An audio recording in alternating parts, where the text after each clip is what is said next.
अंकित चौहान और आप देख रहे हैं अभी तक। हम लेकर आए हैं आज आपके लिए कुछ खास। नर्सिंग होम के मेडिकल में एक्सपायरी डेट की शिकायत पर ड्रग इंस्पेक्टर द्वारा छापा मारा गया। छापा मार कर दवाइयों के सैंपल लिए गए। मुरादाबाद के थाना सिविल लाइन क्षेत्र के भव्या नर्सिंग होम में एक्सपायरी डेट का इंजेक्शन लगाने से एक मासूम की मौत हो गई थी, जिसके बाद प्रशासन तक ये बात पहुंचाई गई और जांच के आदेश दिए गए। उच्च अधिकारियों के द्वारा दिए गए आदेश पर ड्रग इंस्पेक्टर ने अपनी टीम के साथ नर्सिंग होम के मेडिकल पर छापा मारा। टीम को अस्पताल में देखकर स्टाफ भी भौचक्का रह गया। टीम ने अपनी जांच शुरू की और सैंपल भरने शुरू किए। ड्रग इंस्पेक्टर उर्मिला यादव ने बताया कि भव्या नर्सिंग होम के मेडिकल पर छापा मारा गया। छापेमारी में हालांकि कुछ भी नहीं मिला। ड्रग इंस्पेक्टर उर्मिला यादव ने बताया कि शिकायत के बाद छापा मारकर मेडिकल की दवाइयों की जांच की गई है, तो वहीं जो बिलों की भी जांच की गई है वो सही पाए गए हैं। हमें डॉक्टर रंजन गौतम जो ACMO यहाँ पे मुरादाबाद में, उनकी एक लेटर आया है कल कि यहाँ पर जो है वो एक्सपायरी की कुछ इंजेक्शन बेचे हैं इन्होंने। वो स्ट्रेट स्टॉक में नहीं है, मतलब बेचने वाली स्टॉक में नहीं पाई गई है, ये तो उसी में पाई गई है जैसे कि लेबल में लिखा हुआ। चेस रिकॉर्ड्स चेक कर रहे हैं इनके और सारे इसमें स्टॉक में देखा है कि कोई एक्सपायरी औषधि इनके इसमें भंडारण तो नहीं है, तो ऐसा कुछ हमें तो अभी नहीं मिला है।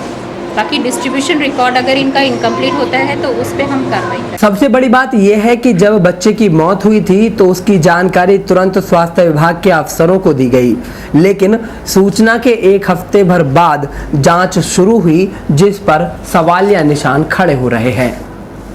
मुरादाबाद गजरौला के बीच रेलवे ट्रैक पर काम चलने के कारण ट्रेनें बाधित हुईं, जिस कारण रेलवे स्टेशन पर यात्रियों को काफी परेशानियों का सामना करना पड़ा। महेशरा में अंडरपास और गजरौला में ROB पर गार्डर रखे जाने के कारण मंगलवार को रेल यातायात बाधित रहा। गजरौला में 7 घंटे का ब्लॉक दिया गया। इसके साथ ही टुकड़े में दिए गए ब्लॉक से ब्लॉक 10 घंटे का हो गया, जिसके चलते 10 गाड़ियों के रूट बदले गए। 2 गाड़ियां रद्द तो 4 गाड़ियां आंशिक रूप से रद्द रहीं, तो 2 ट्रेनों को देरी से चलाया गया। गजरौला में बन रहे ओवरब्रिज पर ट्रैक के ऊपर मंगलवार को गार्डर रखे जाने थे। इसके अलावा महेशरा रेलवे स्टेशन पर बन रहे अंडरपास में भी गार्डर लगाए जाने थे। महेशरा में अंडरपास निर्माण के दौरान पहले भी हादसा हो चुका है। ऐसी स्थिति में रेलवे कोई रिस्क नहीं लेना चाहता। महेशरा रेलवे स्टेशन पर अंडरपास के लिए लगाए जाने वाले गार्डर और गजरौला ओवरब्रिज के गार्डर के करीब 7 घंटे का समय लगाया गया। 7 घंटे तक बड़ी क्रेन लगातार काम करती रहीं, इसीलिए रेलवे ने 10 घंटे का मेगा ब्लॉक रहा। मुरादाबाद गजरौला रेलवे लाइन पर चल रहे काम के कारण रेल यात्रियों को स्टेशन पर काफ़ी परेशानियों का सामना करना पड़ा, जिस कारण रेल यात्री स्टेशन पर ही सूखते रहे। सुबह से ट्रेनों के इंतजार में बैठे यात्रियों को शाम तक हो गई, लेकिन ट्रेनें नहीं आई। इस दौरान भारी भीड़ देखने को मिली।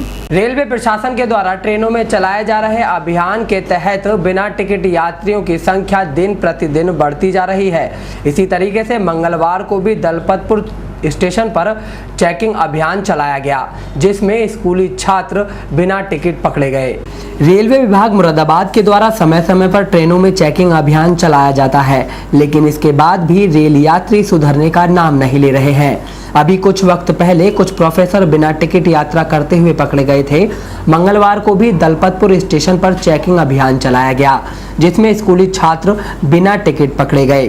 दरअसल दलपतपुर में चेकिंग सप्ताह भर से चल रही है, जिसमें आए दिन बिना टिकट यात्री पकड़े जा रहे हैं। बिना टिकट यात्रियों की संख्या में कमी नहीं आ रही, जिससे रेलवे प्रशासन अत्यधिक परेशान और हैरान है। थाना गढ़गढ़ क्षेत्र की एक महिला ने SSP को एक ज्ञापन सौंपा है, जिसमें महिला ने अपने ससुराल वालों से अपना हक दिलाने की मांग की है। एक महिला ने अपने ससुराल वालों से परेशान होकर वरिष्ठ पुलिस अधीक्षक से गुहार लगाई है। पीड़ित महिला ने बताया कि उसका एक बेटा है और पति की मृत्यु हो चुकी है, जिसके बाद ससुराल वाले सिर्फ पेट भर भोजन ही देते हैं। महिला ने अपनी फरियाद में कहा है कि ऊंचा गांव रुस्तमपुर बड़मार निवासी संजीव के साथ उसकी शादी हुई थी। 1 वर्ष बाद एक बेटे का जन्म हुआ। महिला के पति की मृत्यु हो गई, जिसके बाद महिला के पास बेटे को पालने का कोई भी सहारा नहीं रहा। पीड़िता कभी अपने मायके तो कभी अपने ससुराल में रहकर अपना और अपने मासूम बेटे का पेट पाल रही थी, जिसके बाद मायके वालों ने भी उसके ससुराल भेज दिया, जिसके बाद सहमति बनी कि ससुराल में उसे रहने और खाने के लिए दिया जाता रहेगा। प्रार्थनी इस पर राजी हो गई। ससुराल वाले गुजारा लायक अनाज देने लगे। मायके वाले हर माह आकर आर्थिक मदद दिया करते थे। पिछले 1 वर्ष से मायके वाले भी अपनी आर्थिक परेशानी से गुजर रहे हैं। इस पर अपने ससुर वीरेंद्र पाल सिंह और देवर से गुजारे के लिए कहा गया तो दोनों ने टाल मटोल कर दी।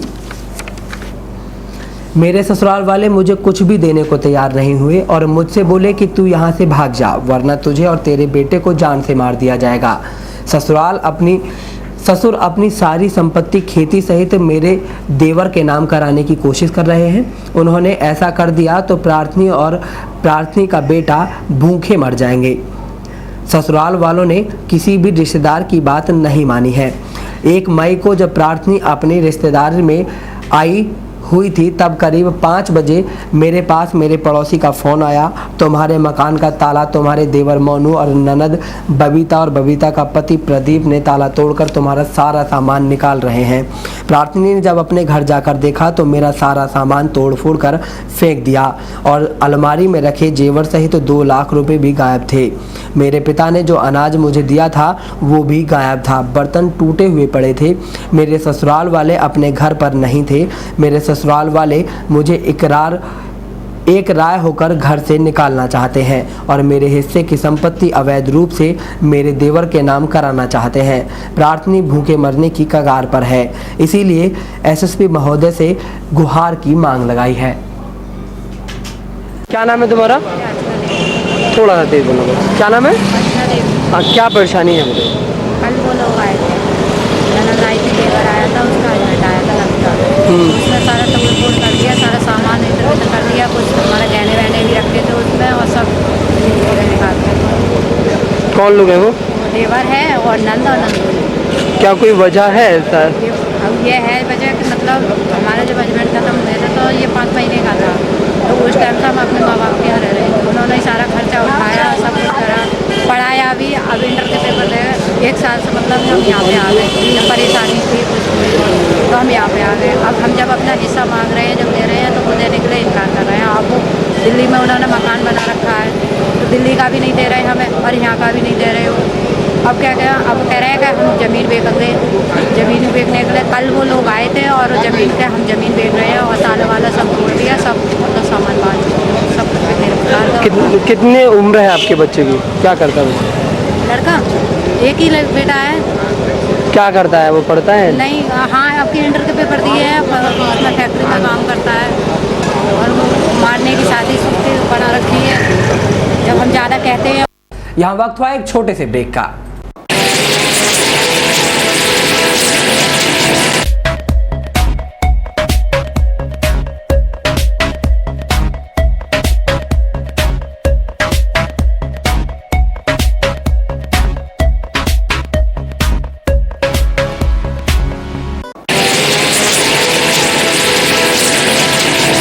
ब्रेक के बाद आप सभी का अभी तक में स्वागत है।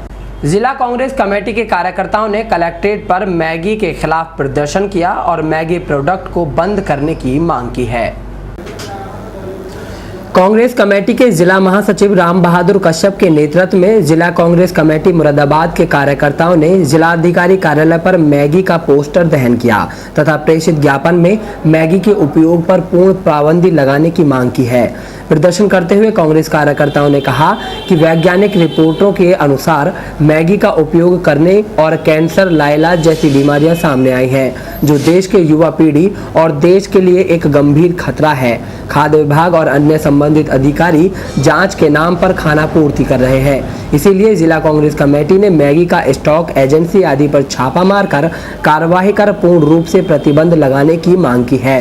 प्रदर्शन करने वालों में राम बहादुर कश्यप, आजम अंसारी, राजवीर सिंह, घनश्याम गुप्ता, अंकुर भारती, इस्लाम ठेकेदार, हंसराज आदि कार्यकर्ता मौजूद रहे।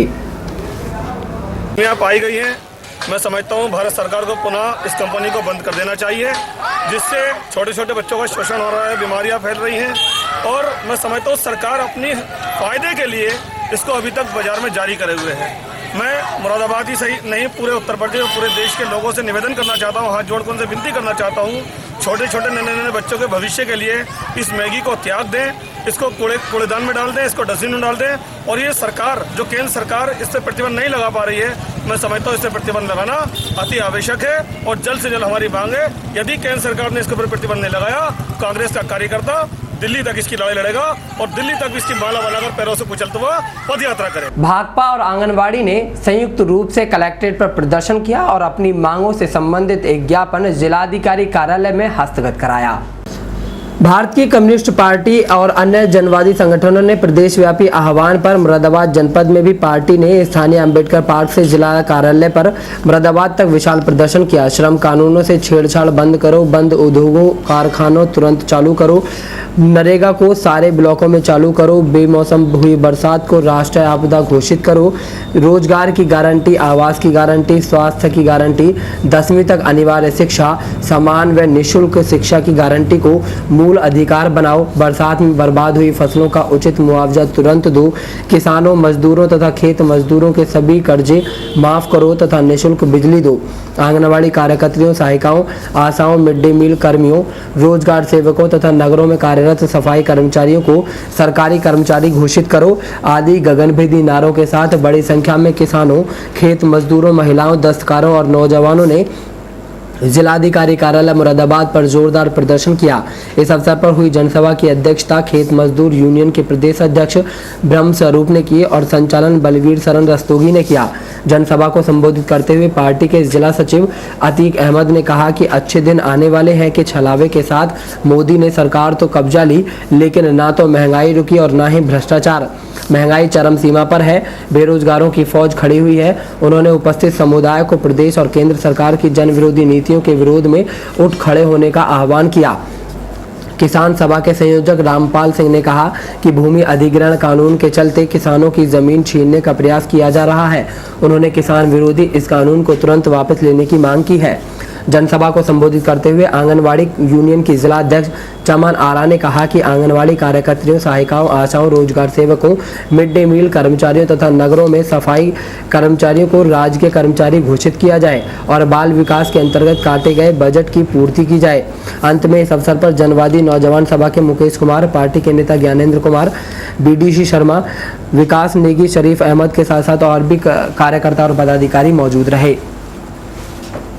ये आंगनबाड़ी हम चाहते हैं कि इन्हें सरकारी कर्मचारी घोषित किया जाए। ये घरों में बच्चों को, गरीबों के बच्चों के हाथ, पैर, कपड़े, उनको भोजन, ये सारा काम कराते हैं। मोदी जी का कहना यह है कि इनके गरीबों को जरूरत नहीं है, क्योंकि जिन्होंने जरूरत है बड़े लोगों का आय है, आय वहाँ काम कर रही है, तो गरीबों को कुछ गरीबों से जोड़ रहे हैं मालदारों से। इसलिए से कोई आवश्यकता नहीं है, इस भाग की कोई आवश्यकता नहीं है।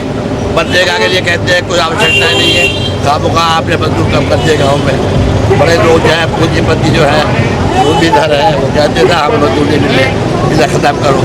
तो जो आप जनता से जुड़ी हुई चीज़ें हैं, जो गरीबों के गाँव में मजदूरी जुड़ी हुई है, उसको ये सरकार खत्म करे। तो हमारे मांग ये सारे जो काले कानून है ख़त्म किया जाए, अधिकरण जो आपने पास किया उसको वापस किया जाए, आंगनबाड़ी मजदूरों को सरकारी कर्मचारी घोषित किया जाए, जो और समझ गए आप मनरेगा है पूरे देश में उसको लागू किया जाए। युवा लोक जनशक्ति पार्टी की एक बैठक अंबेडकर पार्क में संपन्न हुई। बैठक में होने वाली रैली और संगठन को मजबूत करने का निर्णय लिया गया। युवा लोक जनशक्ति पार्टी की बैठक Ambedkar park civil line Moradabad में संपन्न की गई। बैठक की अध्यक्षता युवा लोजपा के पश्चिमी उत्तर प्रदेश के अध्यक्ष जय कुमार सिंह ने की और संचालन ओमकार सिंह ने किया। बैठक में वक्ताओं ने संगठन को ग्राम स्तर पर गठन करने और खाद्य पदार्थों में मिलावट के खिलाफ अभियान चलाकर मिलावटखोरी और हानिकारक पदार्थों की मिश्रण को खिलाफ लोजपा के राष्ट्रीय अध्यक्ष व केंद्रीय कैबिनेट मंत्री रामविलास पासवान को अवगत कराने का निर्णय लिया गया। साथ ही फैजाबाद के गुलाबवाड़ी मैदान में आयोजित पार्टी की रैली में अधिक से अधिक संख्या में पहुंचने का संकल्प लिया। बैठक को संबोधित करते हुए वरिष्ठ अध्यक्ष और संचालनकर्ता ओमकार सिंह ने कहा कि फैजाबाद में होने वाली रैली में मुख्य रूप से प्रोन्नति में SC/ST के आरक्षण, निजी क्षेत्रों में आरक्षण, आरक्षित सीटों की विशेष अभियान के तहत भरने, आर्थिक आधार पर सामान्य वर्ग को आरक्षण, उत्तर प्रदेश की समाजवादी सरकार द्वारा उत्तर प्रदेश में हो रहे दलित उत्पीड़न, कानून व्यवस्था के साथ खिलवाड़, महिला उत्पीड़न की घटनाओं में वृद्धि की आदि की प्रमुख तौर पर उठाया जाएगा। केंद्र सरकार से प्रोन्नति में आरक्षण बिल को पास कराने की मांग उठाई जाएगी। इस अवसर पर बैठक में महिला मोर्चा की प्रदेश अध्यक्षा सविता शर्मा ने कहा कि रामविलास पासवान सर्व समाज के नेता हैं। उन्होंने फैजाबाद में होने वाली रैली में अधिक से अधिक संख्या में पहुंचने का आह्वान किया। बैठक में दिनेश सक्सेना, गौरव शर्मा, ओम प्रकाश सागर, मुकेश ठाकुर, रामअवतार मिश्रा, विकास चौहान, कल्लू राम सैनी, मालती देवी, अरुण सागर, कम्मो देवी, बबीता, अरविंद राठौर आदि कार्यकर्ता और पदाधिकारी मौजूद रहे। आज की मीटिंग रही है। आज की मीटिंग का उद्देश्य फैजाबाद में 15 जून को माननीय रामविलास पासवान जी के आह्वान पर हो रही दलित महापंचायत के संबंध में रखा गया है। आज की सभा के माध्यम से हमने ये रणनीति बनाई है कि फैजाबाद में हम किस तरह से जाएंगे। पश्चिम उत्तर प्रदेश से युवा लोक जनशक्ति पार्टी और मुरादाबाद जनपद से लोक जनशक्ति पार्टी की क्या भागीदारी रहेगी, किस तरह से जाएंगे। तो उसी रणनीति के तहत ये निर्णय लिया गया है कि ट्रेनों के द्वारा जो कार्यकर्ता हमारे पूरे प्रदेश से फैजाबाद के लिए कूच करेंगे और फैजाबाद के गुलाबबाड़ी मैदान में ज़्यादा से ज़्यादा संख्या में पहुंचेंगे। इससे पहले बनारस में 4 अप्रैल को दलित महापंचायत का आयोजन किया गया था। उसमें युवा लोक जनशक्ति पार्टी पश्चिम उत्तर प्रदेश की ओर से लगभग 5000 कार्यकर्ताओं की भागीदारी रही है। इस बार भी हम कोशिश करेंगे कि 5000 कार्यकर्ताओं से ज़्यादा की भागीदारी जो है युवा लोक जनशक्ति पार्टी और मुरादाबाद जनपद की टीम के द्वारा रहे, जिससे माननीय रामविलास पासवान के हाथ मजबूत हों। भारत रक्षा सेना द्वारा कोर्ट रोड पर एक शिविर लगाया गया, जिसमें निःशुल्क शरबत का वितरण किया गया। आसमान से बरसती हुई आग, लू और तपिश के बीच भारत रक्षा सेना के पदाधिकारी संस्था के अध्यक्ष धर्मेंद्र के नेतृत्व में निकले और राहगीरों की प्यास बुझाने के लिए एक शिविर लगाया। कोर्ट रोड दुर्गा मंदिर के पास निःशुल्क ठंडा जल वितरण के शिविर का शुभारंभ डॉक्टर सोमवीर सिंह, पादरी पॉल सारस्वत, राजकुमार यादव, समाजसेवी इशरतुल्ला खान, रमेश सिंह एडवोकेट के कर कमलों द्वारा जल वितरण के दौरान संस्था के पदाधिकारियों ने हजारों की संख्या में राहगीरों को ठंडा पानी पिलाया। यहाँ वक्त हुआ है एक और छोटे से ब्रेक का।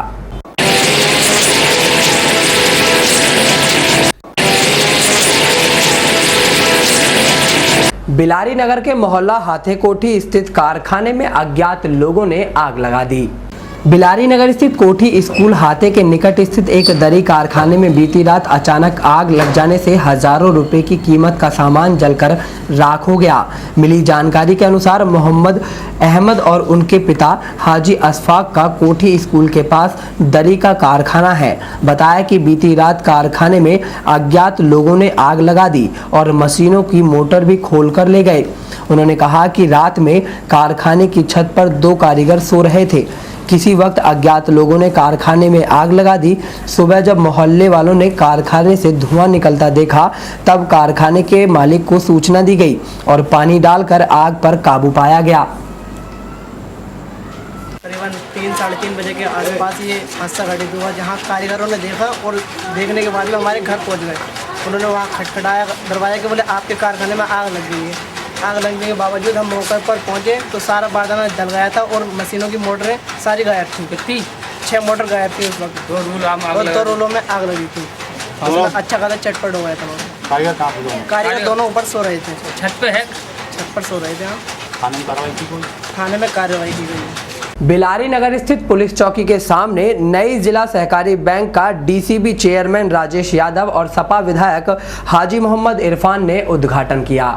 बिलारी नगर में पुलिस चौकी के सामने जिला सहकारी बैंक का उद्घाटन जिला सहकारी बैंक के चेयरमैन राजेश यादव और बिलारी सपा विधायक हाजी मोहम्मद इरफान ने फीता काटकर किया।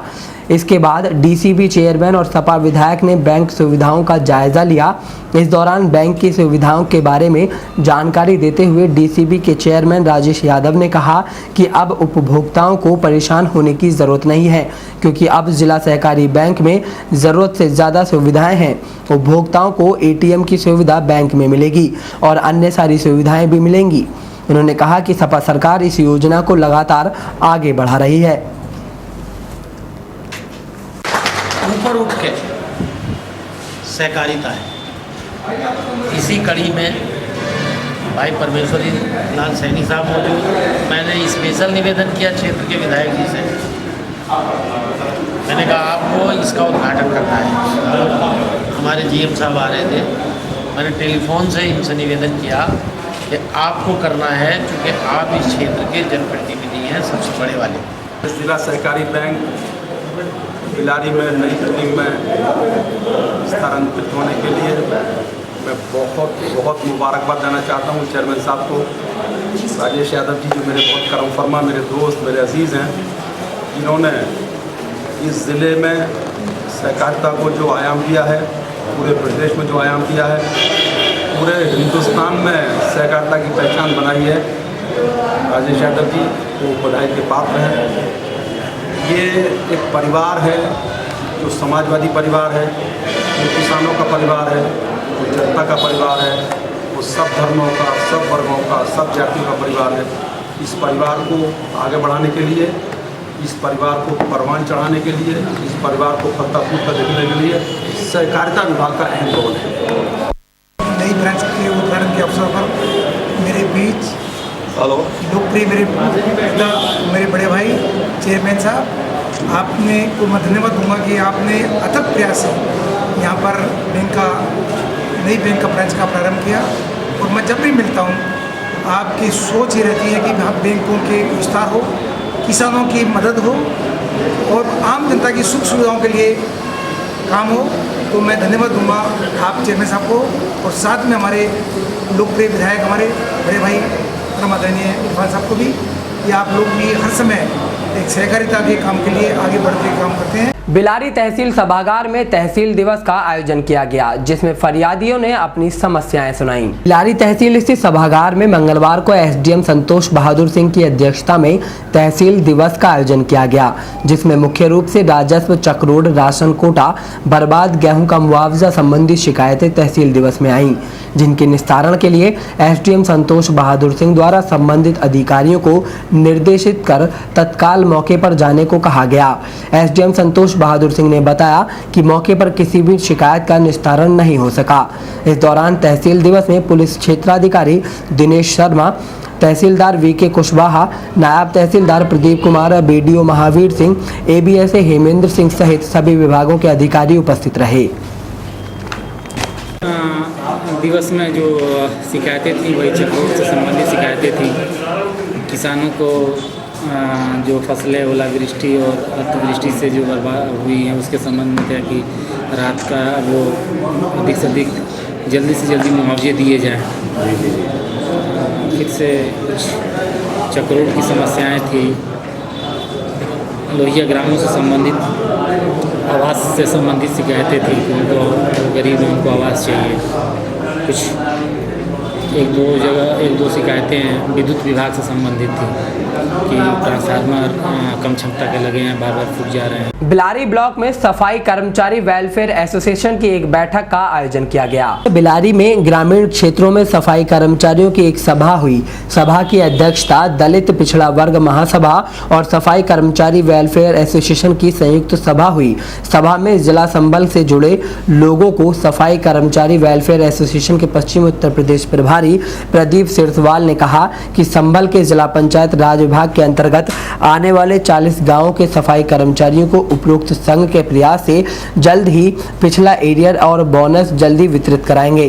पंचायत राज मंत्री कमाल अख्तर द्वारा एक कार्यक्रम का आयोजन कराया जा रहा है, जिसमें सार्वजनिक तरीके से जनपद संबल के स्थायीकरण और लेटर दिए जाएंगे। पंचायत राज विभाग के सफाई कर्मचारियों की समस्याएं, ज्वलन समस्याएं के इनके एरियर बकाया है। इनका नवंबर सन 2011 का बोनस, सन 2013 का बोनस, 2 बोनस, 4 एरियर हैं। अभी पता चला है कि 2 एरियर बिलारी के भी बाकी हैं और हमारे यहाँ कर्मचारियों को भी वर्दी भी वितरित नहीं की गई है, कन्फर्मेशन लेटर भी नहीं मिले हैं। तो माननीय पंचायत राज मंत्री जी श्री कमाल अख्तर जी से वार्ता हो गई है और उनका प्रोग्राम हम रखने जा रहे हैं। उस प्रोग्राम में इनके कन्फर्मेशन लेटर जारी करवा दिए जाएंगे। इसके अलावा और क्या मांग है? इसके अलावा मांग ये है कि इन लोगों को प्रधानों के चंगुल से मुक्ति दिलवाई जाए। प्रधानों के जो अटेंडेंस में परेशान करते हैं उसको जो है सीधे जैसे अन्य विभागों की उपस्थिति जाती है ऐसे दिलाई जाए। इनको बिना किसी कारण के ट्रांसफर नहीं किया जाए। तो ये थी अभी तक में आज की गतिविधियां। अंकित चौहान और अभी तक की पूरी टीम को दीजिए इजाजत। नमस्कार।